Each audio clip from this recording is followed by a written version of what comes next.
In English, John Still. Yeah, Wilfried, thanks for doing this. I know you just said in terms of the context, trying to provide context for the performance today.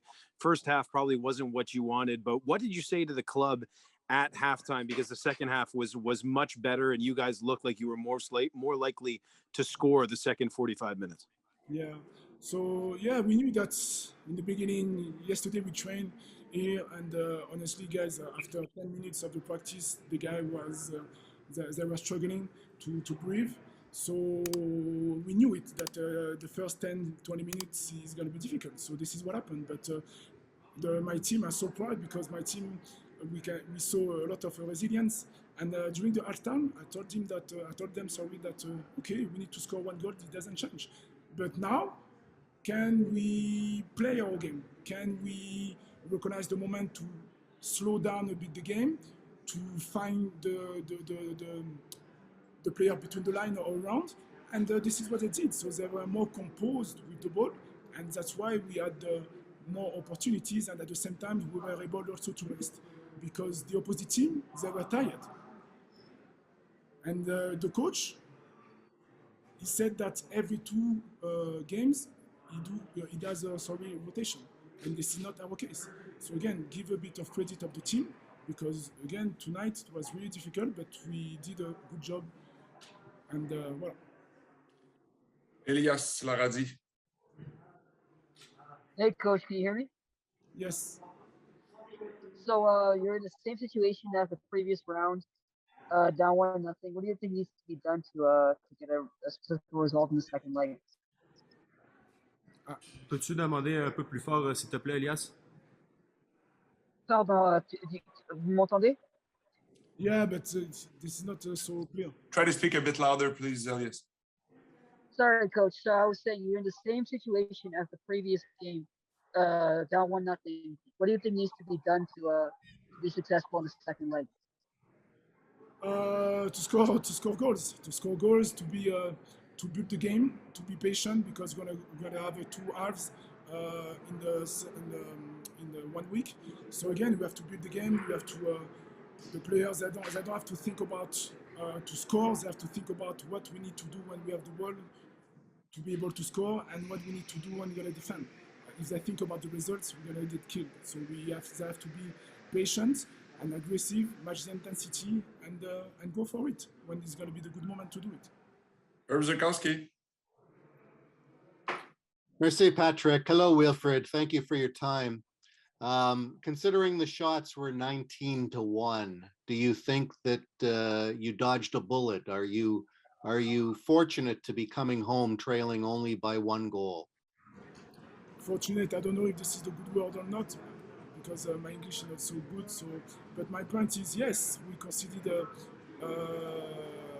opportunities. But like I said previously, if they didn't score, it's because the player fought to avoid the goal. And voila. So after that, this is 1-0, and this is not bad for us. And we had a good opportunity in the second half, and now we'll see you next week. Et on peut en prendre une dernière avec Wilfried de Jérémy Suloza. Coach, quand on regarde les résultats des autres équipes sur la route, ils ont tous encaissé 3 buts en quart de finale. Parlez-nous un petit peu du calme que vos joueurs ont démontré en deuxième demi. Je pense à des gars comme Wanyama qui ont pris le temps d'aller parler aux arbitres. Georgie, les coups de pied de coin où il prenait son temps. Breza aussi sur les relances. Vous avez joué du soccer Concacaf en deuxième demi pour rester en vie, chose qu'on n'aurait peut-être pas attendu de voir de cette équipe-là il y a 5 ou 6 ans, par exemple. Alors, merci, parce que là, effectivement, on aurait pu concéder plus de buts, mais on ne les a pas concédés. Donc, effectivement, les équipes qui jouent à l'extérieur, encore une fois, c'est très difficile au niveau du voyage, on le sait. Et donc, voilà, je parle beaucoup à mes joueurs quand on est au niveau des entraînements. On fait beaucoup de situations de jeu où je leur demande de rester sur la tâche. Rester sur la tâche, ça veut dire quoi? C'est de se concentrer sur qu'est-ce que l'on doit faire quand on a le ballon et qu'est-ce que l'on doit faire aussi quand on n'a pas le ballon. Et aujourd'hui, les joueurs ont fait abstraction du contexte, surtout en deuxième mi-temps, pour justement se concentrer sur comment essayer de tourner le résultat et de marquer un but. Et ils l'ont très bien fait. Et il y a eu de la frustration de l'équipe par rapport à l'équipe adverse. Ils ont géré les moments du jeu pour essayer de souffler un tout petit peu plus.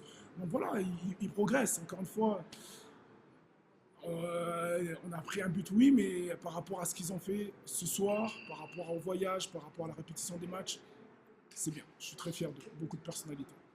Merci beaucoup, Wilfried. Merci à vous. Hey, Pat. Hey, Joel. Thank you for your time. If I would have told you this afternoon your team's going to be outshot 19-1, but you're only going to be trailing by 1 goal heading home, what would you have said? I mean, at the end of the day, all that matters is what's on the scoreboard, right? So I wasn't aware it was that different. But you know, I thought we played some good football in the second half, and obviously it's over 2 legs, and we're happy to go back. I'm not happy, but still want to. I thought we could have deserved a tie.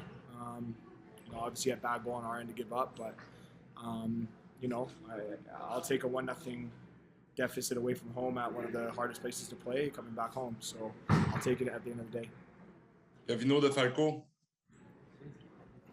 Thank you, Pat. Hi, Joel. Joel, are you still confident that you're gonna do the you're gonna make the job next week, especially with the return of Romel Kyoto in the lineup? Thank you. Yeah, I mean, we've just done it against Santos, right? We've been in this position before. This group has a lot of resilience, and obviously getting Kyoto back will help a lot. But you know, whoever's in the lineup, I believe that we have a chance on our home turf, and they have to come to our home stadium and our atmosphere. So, you know, we feel like we're in a really good spot.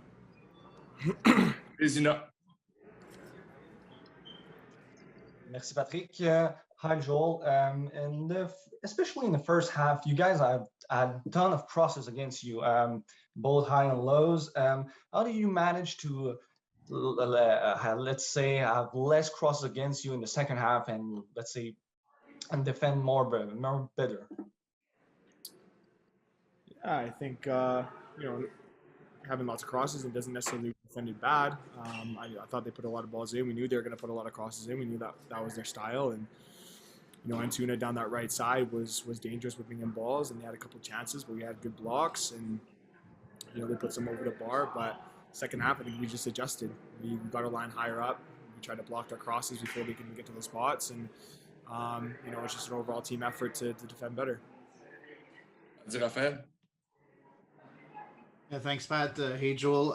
I just wanted to talk about you changing your position at the 60th minute when Kamal Miller came in. You went to the middle of the back three. Are you more comfortable in the middle of the back three because, or it's just the chemistry with the Kamal Miller and Johnson that's a lot better because you seem to have a bit of problems at first by playing at the left? I don't know if it's more a comfortability thing. You know, obviously I like playing with Mills and Ali. I love watching them play, and I love playing along beside them. I think maybe that has something to do with it. But again, I'm ready kind of to play anywhere the coach asked me to, and obviously Rudy wasn't doing well, so we have to make adjustments and you have to adapt. And you know, I think my versatility is one of my strong suits, and it was, I won't lie, it was difficult on the left side, right? I'm not a left-footed player. You know, it's just the way it is, but we had to make adjustments, and I thought we did well. Joel, how challenging was it for you guys going into this game with all the missing pieces you guys had, yourself having to play out of position, going into this big game against a tough club in an intimidating building, and knowing you don't have, you know, full cylinders to be able to fire with? How tough was it for you guys to manage mentally, you know, going into this game and trying to get a result? Yeah, I think you said it. All those pieces kind of add up. Midweek game after, you know, a hard-fought battle on Saturday against Philly. You know, obviously the air, we talked about the air quality, and that the altitude here is very difficult to play in. You know, their fans are right on top of you, and the stadium is a bit overwhelming at times, but you know, we got guys here that can play and believe in themselves and have courage in themselves. And you know, I wasn't too worried about who we put out there. We just want to make sure we put in a good performance and hopefully get a good result coming back home, as it's 2 legs. But this team has perseverance, and we're not backing down from any challenge. And last one for you, Nicolas Landry. Hey, Joel, you touched on it in your answer to Jeremy's question, but I'm just curious, how was the experience of playing a high altitude for you tonight? How did you feel it affected you throughout the game, and maybe in a collective, as a collective also for the whole team?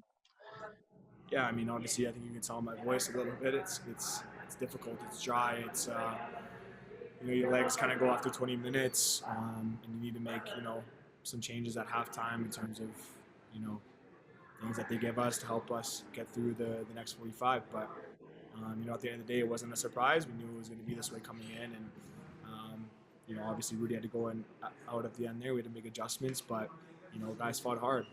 We knew it was a battle. It's kind of talking to yourself, saying we're not tired, and we keep on going and keep on trucking along. And you know, I thought we dealt with it well. Thanks a lot, Joel. Thanks, guys.